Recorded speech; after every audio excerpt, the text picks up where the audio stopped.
Kita masuk ke beberapa quote yang menurut saya menarik dari Ibnu Sina. Yang pertama, ini quote-nya bahasa Arab ya, tidak apa-apa, anggap saja ngaji kitab kuning. Ini menarik, kata beliau. Musakinatul auja'i al-masyu at-tawilu wal insighalu bima yufrihul insan. Musakinatul auja' itu pereda nyeri. Itu mungkin bahasa Arabnya apa? Paracetamol.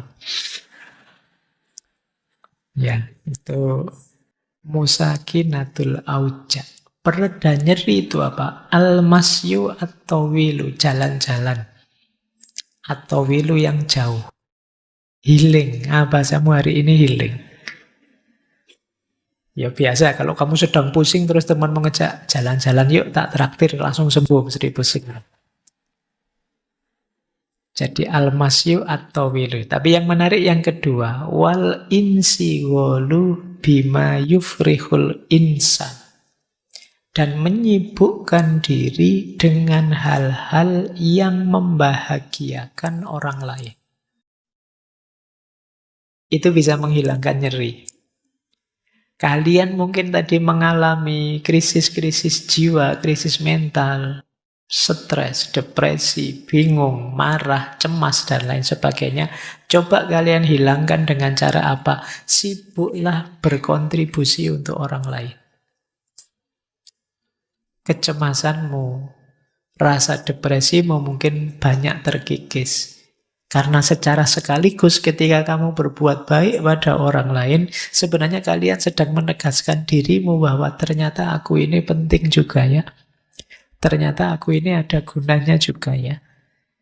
Ternyata aku ini meaningful juga dalam hidup ini. Itu menggembirakan. Jadi kalau kita berbuat baik pada orang lain, itu sebenarnya kita sedang berbuat baik pada diri kita sendiri. Kan itu ada hadisnya yang begitu. Dan ini memang makna langsungnya begitu. Begitu kita mampu berbagi kebaikan pada orang lain, muncul kalau bahasa psikologi namanya self-esteem. Kebanggaan diri. Alhamdulillah meskipun kecil, aku bisa bantu orang lain. Meskipun sepele, hidupku ternyata bermakna juga. Nah itu yang disebut al-insighal bima yufrihun nas. Ya kalau yang pertama al-masyu at-tawil itu memang untuk meringankan hati, maksudnya keluar-keluar sana loh, jangan stuck di situ terus. Kalau kamu di kamar terus murung, terus mengurung diri ya tidak longgar hidupmu. Biar tidak sumpek lagi, tidak stres, coba lihat keluar-keluar. Ya ke sekitar-sekitar lah. Pak, saya tidak punya uang, Pak. Keluarnya paling ke kos sebelah. Tidak apa-apa. Mungkin di kos sebelah kamu akan ketemu temanmu yang lebih susah daripada kamu. Itu kan kamu terus bersyukur. Alhamdulillah. Nasibku jelek, tapi ternyata ada yang lebih jelek. Itu gunanya kamu healing-healing jalan-jalan keluar. Ini menarik ya satu kalimat ini. Musakinatul auja. Lanjut. Quote kedua. Nah, ini wanti-wanti dari beliau. Ini yang kadang-kadang kita berat menjalankannya. Ihdharul batnah. Jagalah benar-benar perutmu. Fa inna aksaror ilali innama tatawalladu min fudulit to'ami. Sesungguhnya sebagian besar penyakit itu muncul dari berlebihan makan. Ini nanti hubungannya dengan diet ya. Makanlah yang tepat sesuai kebutuhanmu. Tidak hanya yang bergizi, tapi termasuk tadi ya, yang sesuai kondisi mentalmu. Mungkin kamu perlu memperkuat unsur apa, melemahkan unsur apa. Karena kuncinya ada di makanan.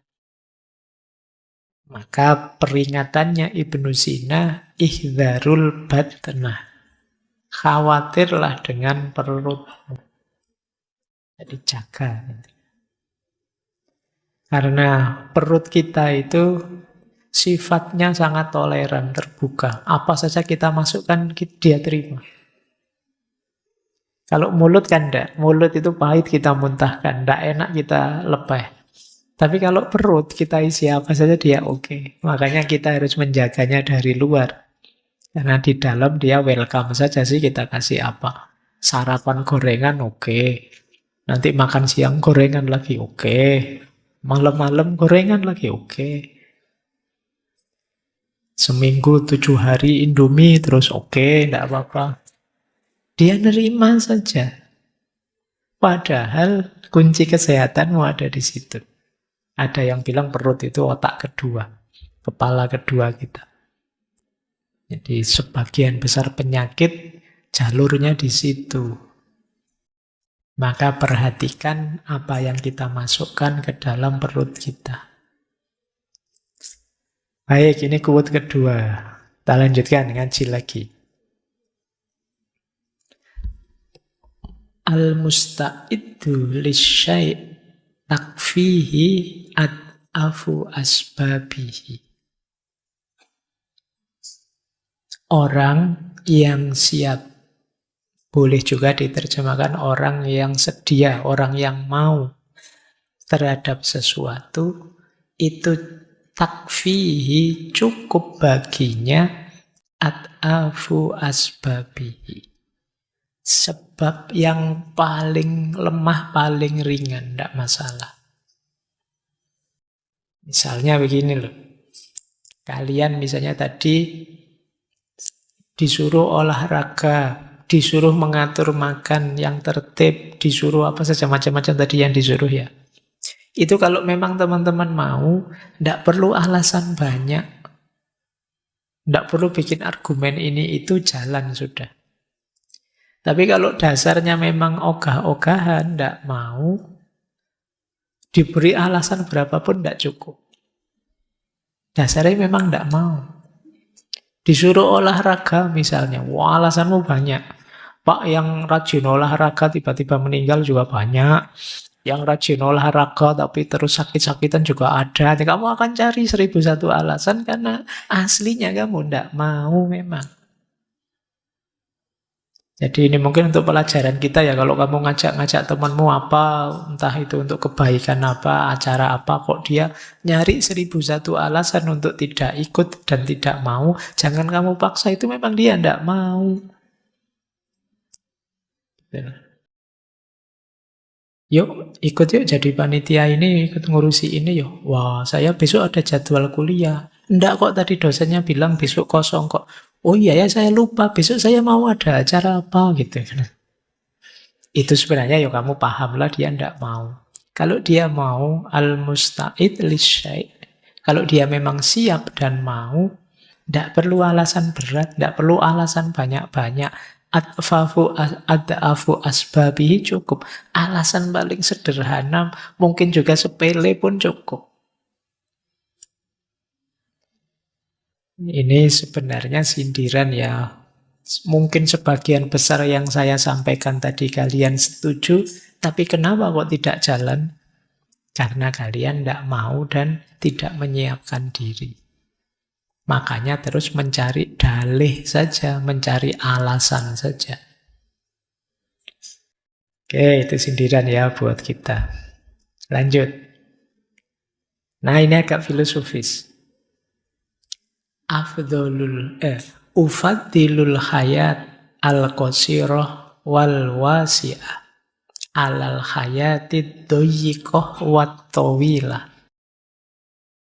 Kata Ibnu Sina, aku lebih memilih hidup yang pendek tapi luas daripada hidup yang sempit meskipun panjang. Bisa dipahami ya. Jadi mungkin sederhananya, aku tidak minta umur yang terlalu panjang. Pendek juga tidak apa-apa, tapi luas. Luas ini maknanya bisa macam-macam. Makna pertama luas itu kamu ngalami macam-macam, mengeksplorasi apa saja sesuai yang kamu inginkan. Jadi umur saya sih tidak panjang, tapi saya ngerti mana-mana dan ngerti apa-apa, ngerti macam-macam. Ini daripada umur panjang yuk, tidak ngerti mana-mana, hidupnya itu terus begitu, terus tidak ada perkembangan, tidak ada perubahan. Itu namanya al-hayat ad-doyikoh. Hidup yang sempit. Yo kalau bisa memang al-hayat al-wasi'ah wat-tawilah. Cuma kan itu karepmu. Kalau disuruh milih, kata Ibnu Sina, ya ndak apa-apa lah, ndak terlalu panjang usia, tapi luas. Luas juga bisa kalian artikan kebermaknaan hidup. Jadi meskipun usiaku tidak terlalu panjang, aku bisa memberi banyak manfaat ke orang yang sangat banyak, sangat luas. Jadi itu lebih aku pilih daripada usiaku panjang tidak ada gunanya. Ini yang jadi idealnya Ibnu Sina. Makanya beliau sepanjang hidupnya sibuk sekali berkarya, mengeksplor kemana-mana. Biar apa? Dia bisa luas, memberi tambah banyak, mengeksplor lebih banyak. Jadi di usia yang tidak terlalu panjang, beliau bisa kemudian menulis 450. Anggap saja usia beliau berapalah. Misalnya 50-an tahun. Kalau 450, itu ya lumayan. Setahun itu bisa berapa? 8 lebih buku. Itu pun kalau sejak umur setahun sudah nulis buku ya. Tidak mungkin juga ya, mesti nulisnya umur 20-an tahun. Intinya kita tidak ada apa-apanya, wis gitu aja ya. Dan yang beliau sampaikan ini ya memang, nek basa Jawa ini sumbut. Memang beliau orang besar dengan karya-karya besar, manfaatnya sampai hari ini kita rasakan. Terakhir, ini tiba-tiba saya tertarik membawa ini. Mungkin tidak relate dengan tema sebelumnya, tapi mungkin menarik untuk bahan renungan teman-teman ya. Bulina biqaumin yadhunnuna annallaha lam yahdi siwahu. Bulina ini dari akar kata balak, musibah. Bully. Mungkin istilah bullying itu dari bahasa Arab mungkin ya. Bulina itu kita diberi musibah dengan orang-orang yang menganggap bahwa Allah tidak memberi hidayah kecuali pada kelompok mereka. Jadi, maksudnya apa? Ini zamannya Ibnu Sina ya. Beliau menganggap banyak orang yang merasa dirinya dan kelompoknya lah yang paling benar. Kemudian kelompok yang merasa paling benar ini melakukan kezoliman pada kelompok yang mereka anggap salah. Itulah maka beliau pakai kalimat bulina. Kita diberi musibah dengan orang-orang seperti ini. Orang-orang ini kalau salah diingatkan ngeyel. Karena dia merasa yang paling benar. Pokoknya yang benar pasti aku, yang salah pasti mereka. Mental semacam ini memang berat dalam konteks hidup bersama. Makanya beliau menganggapnya ini semacam musibah. Kita diberi musibah dengan adanya kaum yang menganggap bahwa Allah itu hanya memberi hidayah mereka saja. Padahal Allah itu yang Rahman Rahim pasti akan memberi petunjuk, memberi hidayah siapa saja. Tapi mereka menganggap yang diberi hidayah oleh Allah itu hanya mereka saja. Nah, cuma ini zamannya Ibnu Sina ya. Zaman sekarang mungkin tidak ada. Tidak ada bedanya.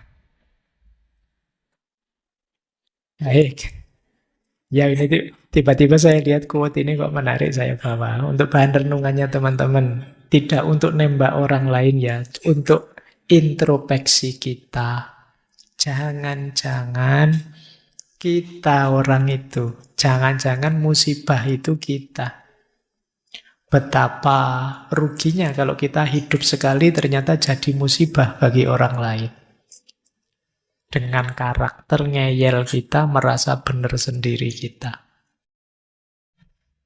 Jiwa kita itu ada 3 unsur. Kadang orang menyebutnya 3 daya, 3 kekuatan. Yang pertama, jiwa nabatiyah, vegetatif. Itu isinya tumbuh dan reproduksi. Jadi dorongan untuk tumbuh, bereproduksi. Tiba-tiba teman-teman ingin makan, lapar, ingin kawin, bereproduksi. Itu muncul dari daya jiwa namanya vegetatif. Jiwa nabatiyah. Seperti tumbuh-tumbuhan. Nanti ada unsur hayawaniyah. Ini hubungannya dengan emosi, keinginan, cita-cita. Nyari enak, nyari senang, persepsi indrawi. Ini jiwa hayawaniyah. Jadi kalian punya keinginan apa, punya hasrat apa, punya emosi apa. Nah itu hayawaniyah, jiwa sensitif. Yang ketiga ada insaniyah, jiwa rasional. Berpikir, memahami, termasuk unsur moralitas, spiritualitas, itu bagian dari daya jiwa insaniyah. Jadi lapisan diri kita, jadi di balik yang jasad ini, di dalamnya ada aspek vegetatif, sensitif, rasional, nabatiyah, hayawaniyah, dan insaniyah. Yang disebut kesehatan mental, kata Ibnu Sina itu kalau antara hayawaniyah dan insaniyah seimbang. Saling mendukung, saling selaras. Emosi dan pikiran saling selaras. Cuma kata Ibnu Sina, keselarasan di dalam itu harus dikomandoi oleh insaniyah, oleh yang rasional. Jadi akalnya harus menang. Rasionalnya harus menang. Ilmunya harus menang. Jadi jangan dibiarkan hayawanannya dominan atau vegetatifnya dominan. Apa ada Pak orang yang hayawanannya, kehewanannya lebih dominan? Ya ada orang yang ambisi, emosional, segala cara ditempuh asal cita-citanya tercapai, itu hayawaniyahnya dominan. Tidak peduli aturan, tidak peduli norma, hayawaniyahnya dominan. Apa ada Pak orang yang vegetatifnya dominan? Ada. Kalau kalian tiap hari rebahan saja, makan, minum, terus bangun-bangun mikir, kapan ya aku kawin, kapan ya aku, nah, itu berarti dominanmu vegetatif saja. Nah, kan sekarang banyak orang bilang, wah hari ini banyak generasi rebahan. Itu berarti orientasimu vegetatif saja. Kata Ibnu Sina, daya yang di dalam ini, ayo dikendalikan dengan akal yang sehat. Jadi dialah yang tahu mana yang baik, mana yang buruk. Dialah yang bisa ngerem. Dialah yang mampu mengendalikan. Akalnya jangan kalah, ilmunya jangan kalah.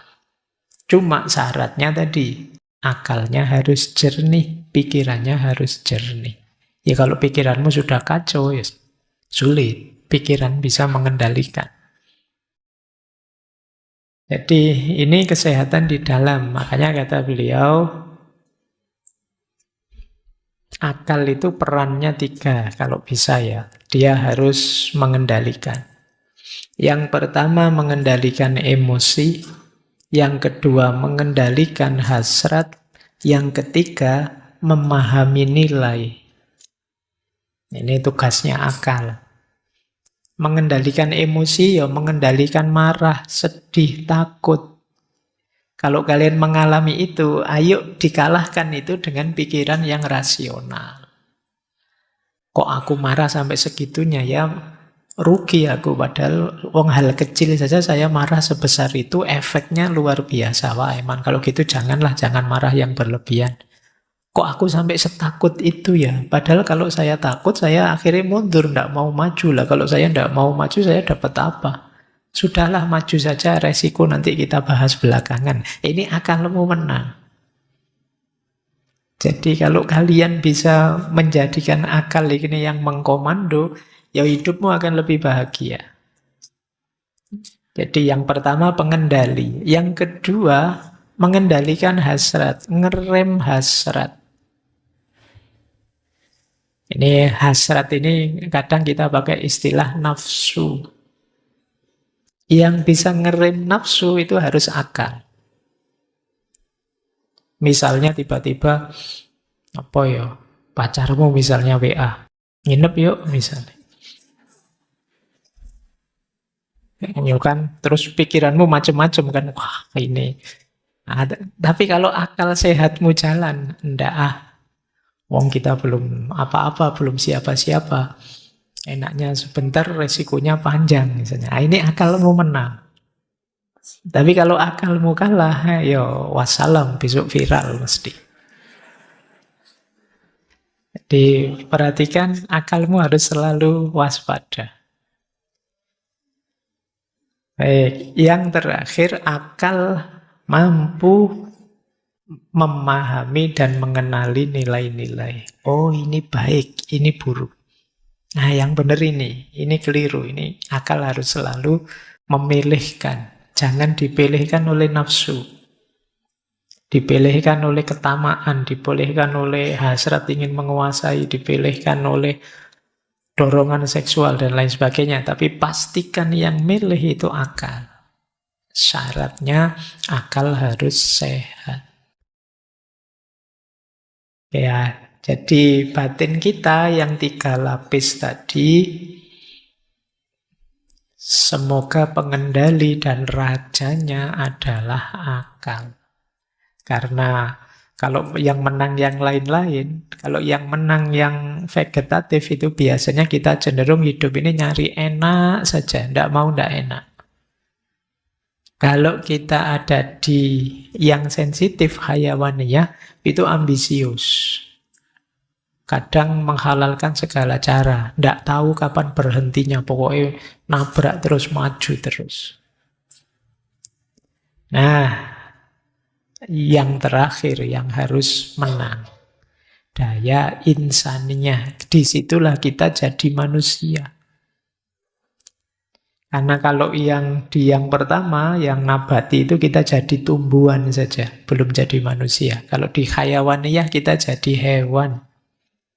Ayo jadi manusia. Pencirinya manusia akal. Baik, ini yang tentang akal sudah ya. Disitulah pentingnya akal sehat. Ini teori harus agak berpikir.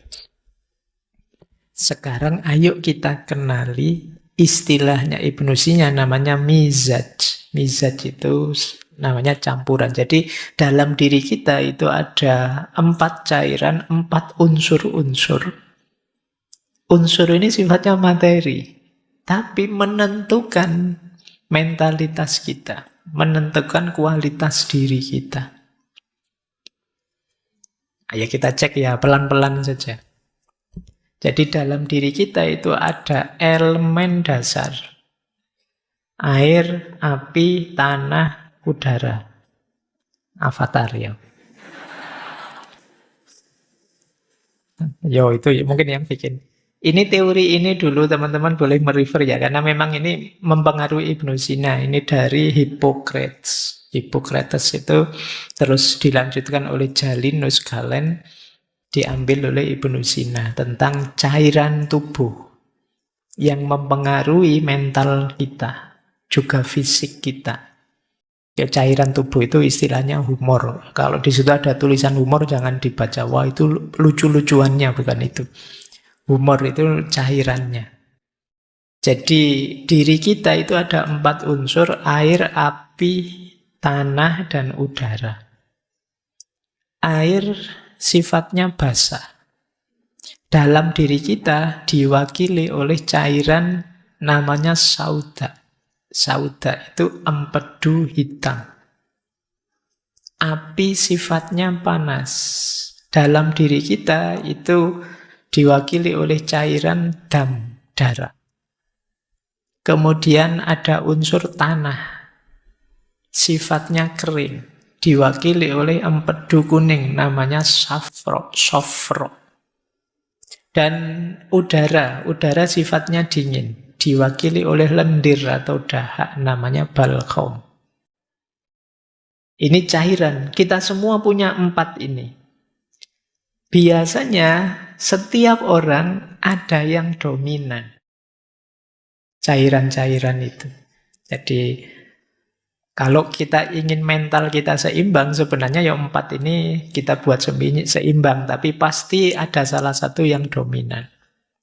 Kalau orang ini elemen dasar airnya yang dominan, yang tadi sauda empedu hitam, itu biasanya orangnya, temperamennya, wataknya biasanya namanya melankolis. Nah, coba dicek ya, kalian nanti ada di mana. Orang melankolis itu introvert, analistis, perfeksionis. Pendiam, jarang bergaul, perfeksionis, tapi teliti, analistis. Kelebihannya orang melankolis, itu dia terorganisir, penuh rencana, serius hidupnya. Sayangnya dia ada sisi negatifnya, yaitu sensitif, baperan, pesimis, dan suka overthinking. Mikirnya suwe, memutuskannya lama. Nah, itu berarti kalian kebanyakan sauda tadi, empedu hitam. Nanti ada dietnya, ada terapinya masing-masing. Jadi kalau kebanyakan itu ya mungkin diatur lagi gaya hidupmu. Introvert, analistis, perfeksionis. Kalau kalian kuat di api, darahmu lebih dominan. Kepribadiannya namanya sanguinis. Kepribadian sanguinis itu kebalikannya melankolis. Dia ekstrovert, optimis, spontan. Kelebihannya orang jenis ini enak diajak komunikasi. Kalau ada dia rame situasinya. Ceria situasinya. Sayangnya, orang seperti ini sulit diajak komitmen, susah berorganisasi, terus biasanya tidak konsisten.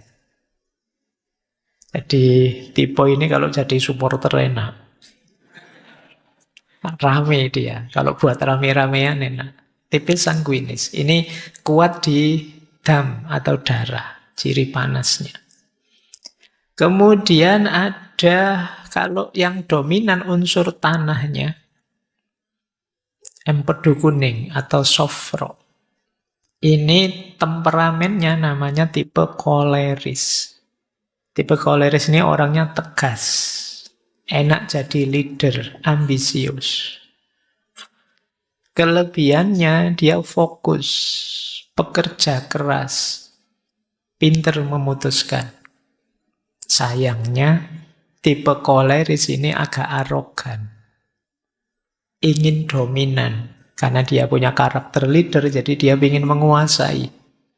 Terus empatiknya kurang. Jadi tidak bisa merasakan yang dirasakan orang lain. Tapi enak kalau jadi leader. Karena dia fokus, bekerja, dan cepat memutuskan. Kalau ada di sini yang merasa tipe koleris, ya besok nyalon bupati ya buat DPR. Gitu. Kalian pas di situ. Nah, kalau yang keempat, elemen dingin. Elemen udara. Dahak, lendir, banyak. Ini kalau kalian dominan di aspek cairan ini, tipe temperamennya adalah flegmatis. Orangnya santai, tidak baperan, pendamai. Pendamai itu ya sudahlah, tidak usah kaku-kaku, tidak usah serius-serius. Kelebihannya tipe flegmatis ini tenang. adaptif, mudah menyesuaikan situasi, dan dia pendengar yang baik. Kalau kalian punya teman tipe flekmatis ini enak, hidupmu nyaman. Sayangnya, orang tipe ini itu kurang ambisius, cenderung males.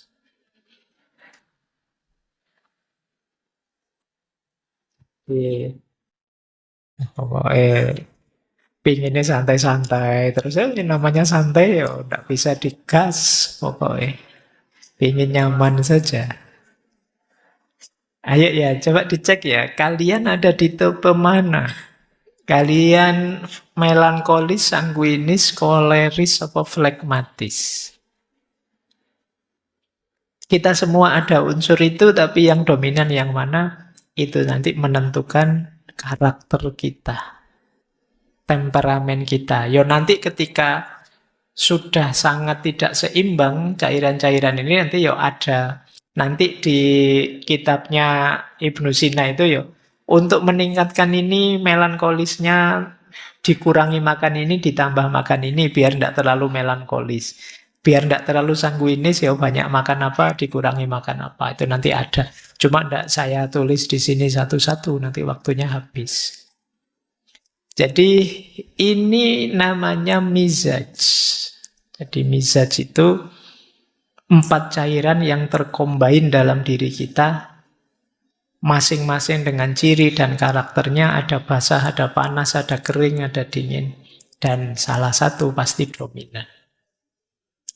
Nah coba ya kita kembangkan 4 ini. Ini mungkin kalau teman-teman nyari pasangan, nyari teman, berorganisasi, dan lain sebagainya. Nyarinya kombinasi yang gimana?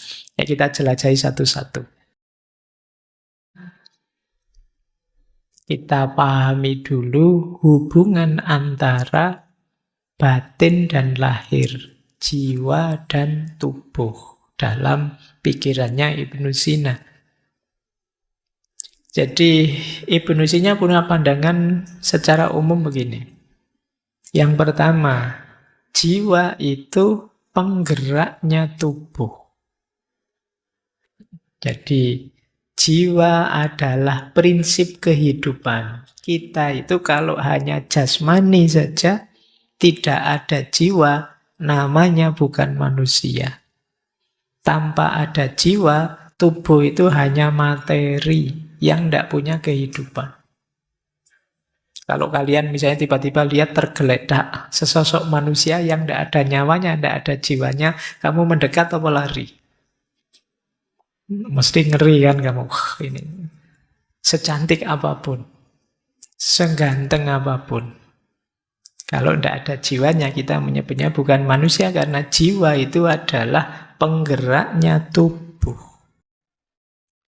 Kata Ibnu Sina, jiwa menggunakan tubuh sebagai alat untuk menjalankan fungsi-fungsinya. Untuk berpikir, ada alatnya namanya otak. Untuk bergerak, ada alatnya namanya otot. Untuk merasa, ada alatnya namanya indera.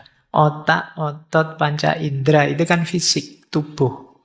Tapi dia jadi alatnya jiwa. Jadi kendaraannya jiwa. Mata dengan melihat. Melihat itu kan unsur kejiwaan. Tapi mata itu unsur tubuh. Dan dua-duanya kerjasama, itu yang dimaksud saling berhubungan. Tidak mungkin ada kita bisa melihat kalau dua unsur ini tidak ada. Atau salah satu saja yang ada. Matanya ada sih Pak, cuma daya melihatnya yang tidak ada. Ya tetap kita tidak bisa melihat.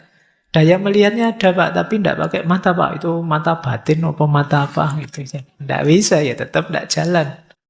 Mungkin bisamu kira-kira. Sama dengan telinga dan mendengar, hidung dan bau. Kepleset mencium. Kamu biasanya kan kamu hidung untuk mencium itu. Hidung untuk membau, awas keliru kamu. Kalau ciuman kan tidak pakai hidung. Jadi jiwa dengan tubuh.